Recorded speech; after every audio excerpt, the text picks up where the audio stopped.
आप सभी भक्तों को सोमवती अमावस्या की ढेर सारी शुभकामनाएं। आइए सुनते हैं सोमवती अमावस्या की कथा। सोमवार के दिन अमावस्या तिथि होने के कारण इसे सोमवती अमावस्या कहा जाता है। यदि संभव हो तो किसी पवित्र नदी में स्नान करें। इसके बाद सूर्य भगवान को अर्घ्य दें। साथ ही सूर्य मंत्रों का जप भी करें। शिव जी की पूजा करें, शिवलिंग का अभिषेक करें। इसके बाद धतूरा, पुष्प, बेलपत्र आदि शिव जी को अर्पित करें। इस दिन स्नान, ध्यान और दान करने से सौभाग्य में वृद्धि होती है। साथ ही पितरों के लिए पिंडदान, तर्पण विधि, दान व श्राद्ध किया जाता है। ऐसा करने से दिवाली पर पितरों का आशीर्वाद भी प्राप्त होता है। सोमवती अमावस्या का व्रत रखने से सौभाग्य की प्राप्ति होगी, सभी कष्ट दूर होंगे। इस दिन भगवान शिव और माता पार्वती की पूजा अर्चना अवश्य करें। लेकिन दीपावली के दिन सोमवती अमावस्या का संयोग है तो आप लक्ष्मी और गणेश जी और कुबेर जी की भी पूजा करें। सोमवती अमावस्या के दिन पितरों का ध्यान करते हुए पीपल की पूजा करनी चाहिए। अगर संभव हो सके तो पूरे दिन भोजन में नमक का प्रयोग न करें। इस दिन सोमवती अमावस्या की कहानी भी अवश्य सुननी या पढ़नी चाहिए। एक साहूकार था, उसके 7 बेटे, बहू और एक बेटी भी थी। साहूकार के यहाँ एक जोगी भिक्षा मांगने आया करता। जब साहूकार की बहुएं जोगी को भिक्षा देती तो वह ले लेता, लेकिन जब बेटी भिक्षा देती तो वह भिक्षा लेने से मना कर देता। तेरे हाथ से भिक्षा नहीं लूँगा। उसकी यह बात सुनकर बेटी सूख कर कांटा हो गई। एक दिन उसकी माँ ने पूछा कि बेटी, तुझे अच्छा खाने को मिलता है, अच्छा पहनने को मिलता है, फिर भी तू सूख कर ऐसे क्यों हो गई? अगर तुझे कोई परेशानी है तो हमें बता। बेटी बोली, माँ, हमारे यहाँ जो जोगी भिक्षा मांगने आता है वो भाभीयों से तो भिक्षा ले लेता है। जब मैं भिक्षा देती हूँ तो वो कहता है कि तू अभागी है, तेरे हाथ की भिक्षा नहीं लूँगा। दूसरे दिन जोगी जब भिक्षा लेने आया तब साहूकारनी ने छुपकर जोगी की सारी बातें सुन ली। साहूकारनी बोली कि एक तो मेरी बेटी तुझे भिक्षा देती है, ऊपर से तू उसे अभागी कहता है। जोगी बोला कि मैं तो इसके भाग्य में जो लिखा है वही कहता हूँ। तब साहूकारनी बोली कि जब तुझे इतना पता है तो इसको दूर करने का उपाय भी पता होगा। वह बोला कि उपाय तो है पर वह बहुत कठिन है। साहूकारनी बोली कि आप बताओ, मेरी बेटी के लिए कुछ भी करने को तैयार हूँ। तब जोगी बोला कि 7 समुद्र पार एक सोना धोबिन रहती है, वह सोमवती अमावस्या का व्रत करती है, वही इसको सुहाग दे सकती है। अन्यथा जब इसकी शादी होगी तब इसके पति को फेरों में सांप काट लेगा, यह विधवा हो जाएगी। इतना सुनना था कि वह उठी, अपने बेटों को ये बात बताई। साथ चलकर सोना धोबिन को ढूंढने लगी। सबने एक एक करके मना कर दिया। वह अपनी बेटी को लेकर चल पड़ी, सोना धोबिन को ढूंढने लगी।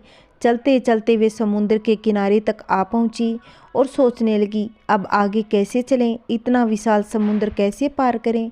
वहाँ एक बड़ा पेड़ था, वहीं दोनों माँ बेटी बैठ गई। उस पेड़ के ऊपर एक हंस का जोड़ा रहता था।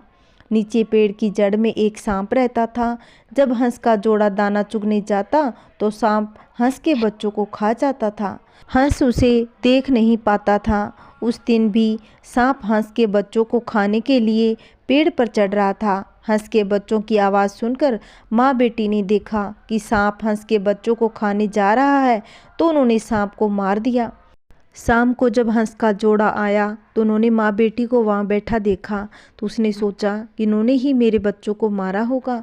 वह माँ बेटी को मारने को तैयार हुआ तो पेड़ पर से बच्चों की आवाज़ सुनाई दी तो उन्होंने देखा कि हमारे बच्चे तो जिंदा है। तब बच्चों ने उन्हें सारी बात बताई, जैसे माँ बेटी ने उनकी जान बचाई। हंस ने उन्हें धन्यवाद दिया, उनका यहाँ आने का कारण पूछा। तब माँ ने सारी बात कह दी। वह बोली, यहाँ तक तो आ गए पर समझ नहीं आता कि आगे कैसे जाएं। तब हंस बोले कि आप हमारे ऊपर बैठ जाओ, हम आपको समुंदर पार करवा देंगे। इस तरह दोनों समुंदर पार कर गई। उसने सोना धोबिन का घर ढूंढ लिया। जब वह सवेरे जल्दी उठकर सोना धोबिन के घर का सारा काम करने लगी। सोना धोबिन के 7 बेटे 7 बहुएं थी। उसकी बहुएं बहुत कामचोर थी, काम को लेकर आपस में लड़ती रहती थी। लेकिन इधर कुछ दिनों के सोना धोबिन देख रही थी, वे सब बिना झगड़ा किए सारा काम कर लेती है। एक दिन उसने अपनी बहुओं से पूछा कि क्या बात है, आजकल तुम सब मिलकर खुशी खुशी सारा काम कर लेती हो, झगड़ा भी नहीं होता। इस पर सभी बहुएं कहने लगी कि हमने तो कोई काम नहीं किया और ये सब हमने सोचा कि आप ये सुबह उठकर काम कर लेती होंगी। तब सास ने कहा, ऐसा कौन है जो हमसे उठने से पहले सारा काम कर देता है। तब उसने सोचा कि जब मेरी बहुएं काम नहीं करती तो फिर ये सारा घर का काम कौन करता है, ये तो मालूम करना ही होगा।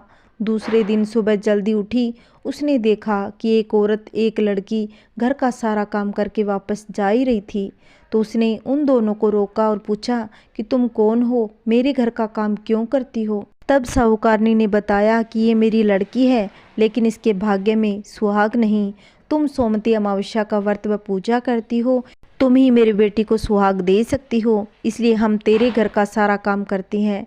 इस पर सोना धोबी ने कहा, ठीक है, तुमने इतने दिन मेरे घर का काम किया, मैं तेरी बेटी को सुहाग जरूर दूंगी। सोना धोबिन अपने बेटे और बहुओं से बोली, मैं तो साहूकारनी के साथ जा रही हूँ, यदि पीछे से तुम्हारे पिता को कुछ हो जाए तो तेल घी के कूप में डालकर छोड़ देना। फिर दोनों जनी साहूकार के घर चली गई। साहूकार की बेटी का ब्याह होने लगा। दूल्हा फेरों में बैठ गया। सोना धोबन दूल्हे के घुटने के पास कच्चा करवा रखा, उसमें दूध डाला, तात का तार लेकर बैठ गई। थोड़ी देर बाद सांप दूल्हे को डसने के लिए आ गया। सोना धोबन ने करवा आगे रखा, तार से बांध दिया, लेकिन दूल्हा डर के मारे मर गया। तब सोना धोबन ने टीके में से रोली निकाली, मांग में से सिंदूर निकाला और आंखों में से काजल निकाला और मेहंदी निकालकर छोटी उंगली से छींटे मारे। और सोना धोबिन बोली कि आज दिन तक मैंने जितनी सोमवती अमावस्या करी उनका फल तो साहूकार की बेटी को लग जाए। आगे जो मैं सोमवती अमावस्या करूं वह मेरे बेटे बहू को लगे। इतना कहते दूल्हा जीवित हो गया। सब सोमवती अमावस्या की जय जयकार करने लगे। सोना धोबन वापस जाने लगी। तब साहूकारनी बोली कि तुमने मेरे जवाई को नया जीवन दान दिया है, इसलिए कुछ भी मांगो। वह बोली कि मुझे तो कुछ नहीं चाहिए, सिर्फ एक हांडी दो। वह हांडी लेकर चली गई।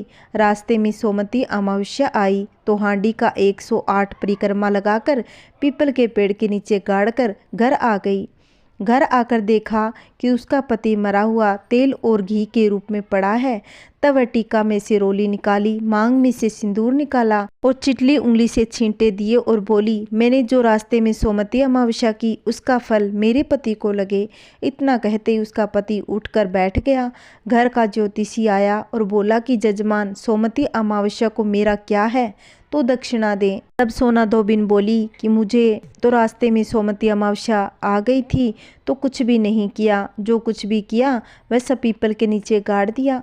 ज्योतिषी ब्राह्मण ने जाकर खोद कर देखा तो 108 और 13 सोने के चक्कर मिले। ब्राह्मण सबको घर ले आया और बोला कि ऐसी फेरी की है जो मुझे बोल दिया कि कुछ भी नहीं किया। सोना धोबिन बोली कि यह तो तुम्हारे भाग्य का है, इसलिए इसे तुम ही ले जाओ। ब्राह्मण बोला कि मेरी तो इसमें चौथी पांति है, बाकी आपका मन हो तो उसे दे देना। सारी नगरी में बोल दिया कि सब सोमवती अमावस्या का व्रत करें। हे सोमवती अमावस्या, जैसा साहूकार की बेटी को सुहाग दिया वैसा सबको देना। सोमवती अमावस्या की कहानी कहने वाले को, कहानी सुनाने वाले को और हुंकारा भरने वाले को और पूरे परिवार को सुख देना। बोलिए सोमवती अमावस्या की जय हो। अगर आपसे हर महीने की अमावस्या नहीं रहती तो आप सोमवती अमावस्या अवश्य करें, जिससे आपके घर में सुख समृद्धि बनी रहेगी। बोलिए सोमवती अमावस्या की जय। अगर आपको मेरी कहानी अच्छी लगती हो तो प्लीज़ वीडियो को ज़्यादा से ज़्यादा शेयर करें, लाइक करना ना भूलें और कमेंट में बताना कि मेरी कहानी आपको कैसी लगती है। अगर आपने चैनल को सब्सक्राइब नहीं कर रखा है तो प्लीज़ चैनल को सब्सक्राइब करें, जिससे आने वाली वीडियो की नोटिफिकेशन आपको मिलती रहेगी। जय श्री कृष्णा, राधे राधे। मेरी ओर से सभी भक्तों को राम राम।